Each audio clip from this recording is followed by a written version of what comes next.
Hey, dispatch worker. Why did you go home before me? You have no manners even though you're a dispatch worker? Just because it's your first day here doesn't mean you can be lax. Reply to my text, dispatch worker. Good evening, Mr. Cobb. My name isn't dispatch worker, it's Jack Morrow. Who cares about that? I'm asking why you went home earlier than me. Are you underestimating us or something? Do you even have a will to work? Listen up. If you're going to work under me, then I'm going to have to be strict on you. Even if you are just a lowly dispatch worker. I'm not going to let you not take your work seriously. If I may, I think it can't be helped if a dispatch worker goes home earlier than the full-time employees. What? Do you think this job is a game or something? I intend to do my work properly, and I think I worked hard enough today as well. Then why did you disobey me and go home early? I told you not to go home before your superiors, but you didn't follow my orders. Besides, who said a dispatch worker like you could even have an opinion? It's not my opinion. I'm just talking about my terms of employment. Huh? Your terms of employment? There needs to be a regular employee with me while I'm doing work. Making part-time workers or dispatch workers do stuff on their own is banned. The only people who can lock the doors of the factories and the offices in this branch office are the full-time employees who have keys. The only 3 people left were me, you, and the part-time worker Miss Knox, so if you were to go home, then me and Miss Knox would have to go home as well, right? But if you do that, then there's going to be unfinished work. But isn't it going to be a problem if you just leave me in the office? Not only that, I'd like to correct you on a fundamental error in your logic.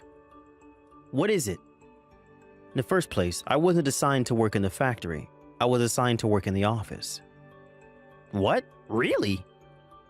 Yes. I was temporarily dispatched since the office was suddenly extremely low on staff because of people suddenly going on parental leave or having to be hospitalized. It was decided from the start that I would only be working here for 3 months until the employees return.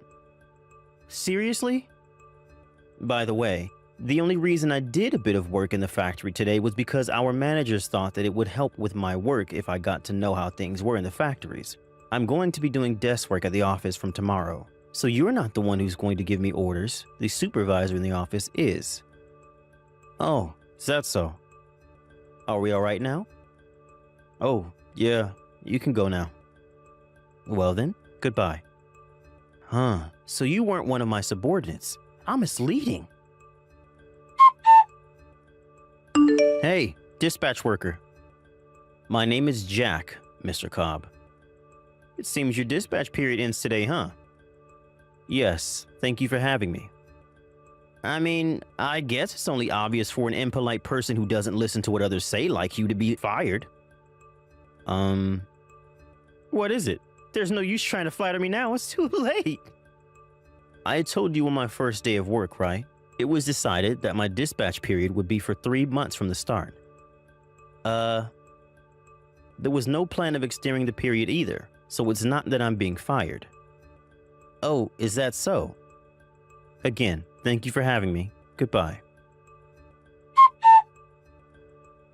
Wait, I thought that I had seen you somewhere before, but to think, you're Jack, right? The dispatch worker who was fired after 3 months 5 years ago? That reminds me, they were saying that several dispatch workers will be joining the factory workforce today. I see. This means that this time for sure you've been dispatched as one of my subordinates. Hold on, you're still living on that low salary of a dispatch worker after even 5 years? It seemed that you were quite the useless worker. It looks like it's almost time for the morning assembly. I heard that some high-ranking person from a new department at the company headquarters is going to be visiting today. I'm going to show the people in the main company how competent I am, and at the same time, show you how things are going to be around here as your boss. Why did you punch me as soon as the morning assembly started? It's only natural that useless low-ranking employees like you get punched. Work your ass off today as well. It seems you still don't understand the position you're in. Huh? Why don't you think about this carefully? No matter what the reason is, punching someone will cause a huge commotion. Don't you think that under regular circumstances, you would have been subdued on the spot?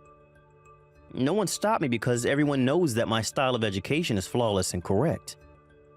No, the reason no one stopped you even though you punched me is because I had told everyone prior not to lay their hands on you until I say so. What? I saw the text you sent me before this morning assembly. That's when I remembered that there were rumors about you going about in the company headquarters, about how you weren't doing well with your employees' relationships. And so I decided to not say anything and see how you would behave. I'm going to send this conversation to HQ. I kindly ask for your cooperation. Huh? Why are you talking as if you're the one heading the morning assembly? You're just a dispatch worker. I see. So you really haven't noticed yet. What is it? I came from the company headquarters. You came from HQ? Yes, I am now a full-time employee who works at HQ. By the way, I'm also the head of compliance starting from this year. What? I'll answer your questions in detail later. It looks like the swelling on my cheek is quite serious, so I'm going to go to the clinic. Hey, hold on. Since when were you a full-time employee who worked at HQ?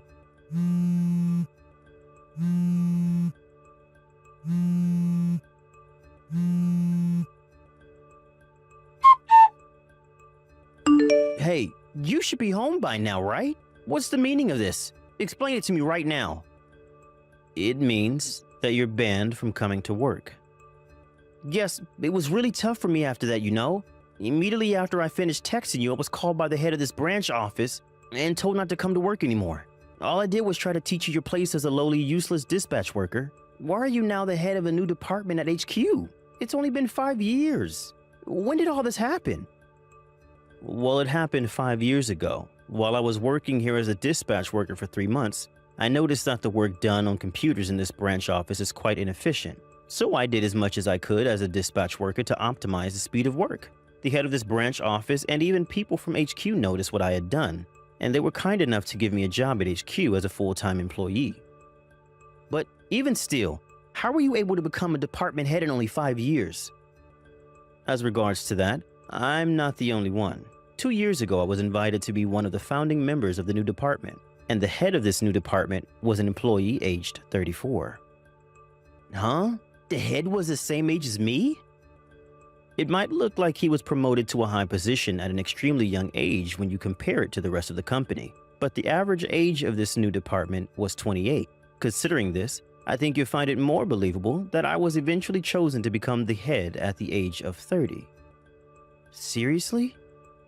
Well, there's really no point in me talking about my job, so I'll stop talking about this topic. What I wanted to talk about is how you suddenly punched me, who came from HQ to see how things were going here during today's morning assembly.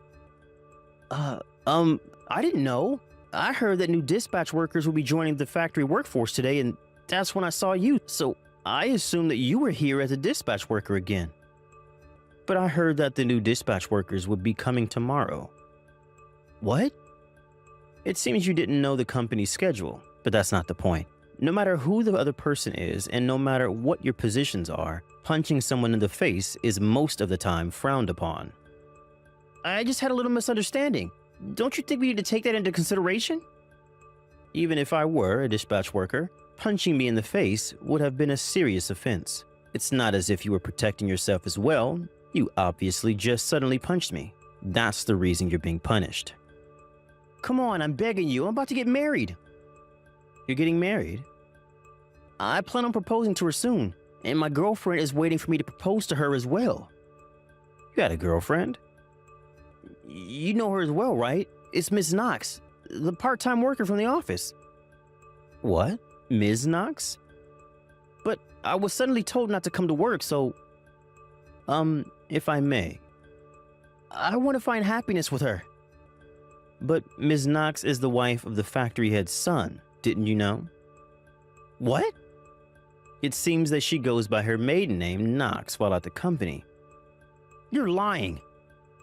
Her husband is an employee at HQ, so I know him. They have a child who's turning 10 this year, if I remember correctly. No way, that's impossible. But Miss Knox comes to meet me every morning. Ms. Knox is in charge of handing out the things that came with delivery to each department, right? Of course she comes to the factory every day. During lunch break too, she brings me lunch boxes to make herself look good as a wife. But I heard that her husband was in charge of making their lunch boxes. It seems that there's one more thing that we need to investigate. Hold on. I'm going to report this to HQ. Don't do this, please. Sorry, but the cheek which you punched still stings, so... I have bigger problems. Goodbye. I'm impressed someone like him was able to become the manager, but it seems like he was fairly competent at his actual work, which is why he was promoted in the first place. That being said though, luckily I wasn't seriously injured when Mr. Cobb punched me in the face, but obviously I couldn't just let it go, so I filed a report on him. Ms. Knox, who he had apparently been stalking, filed a report on him as well. We have no intention of settling this outside of court with him. After the whole debacle, Mr. Cobb was now in possession of a criminal record and was fired from the company. He used all the money he had saved up to pay for the alimonies, which were massive. Me and Ms. Knox had asked from him, and he was forced to start over from scratch. No, it was even worse than starting over from scratch for him, as he was now in the possession of a criminal record. Unless he does something about how he treats other people, I doubt he'll be able to live a happy life in the future. Thank you for watching. Please subscribe and hit the like button. See you next time.